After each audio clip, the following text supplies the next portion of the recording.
ॐ श्री परमात्मने नमः। अथ द्वादशोऽध्यायः भक्तियोगः। अर्जुन उवाच एवं सततयुक्ता ये भक्तास्त्वां पर्युपासते ये चाप्यक्षरमव्यक्तं तेषां के योगविత్తమాః।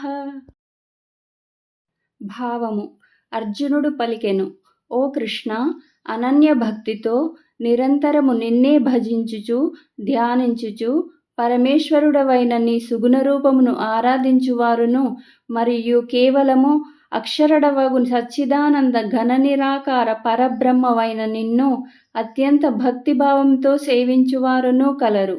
ఈ రెండు విధములైన ఉపాసకులలో అత్యుత్తమ యోగ విధులెవరు అని అర్జునుడు శ్రీకృష్ణుణ్ణి ప్రశ్నించెను.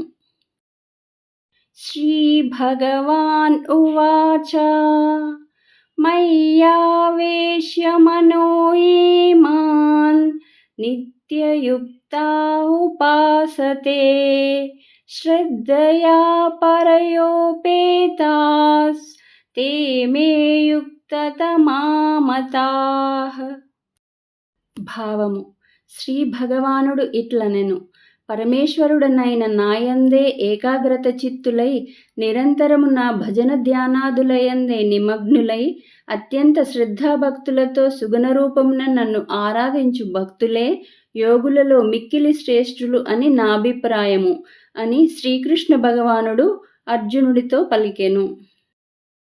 ఏత్వక్షరమనిర్దేశ్యం అవ్యక్తం పర్యుపాసతే సర్వత్ర గమచింత్యం చ కూటస్థమచలం ధ్రువం.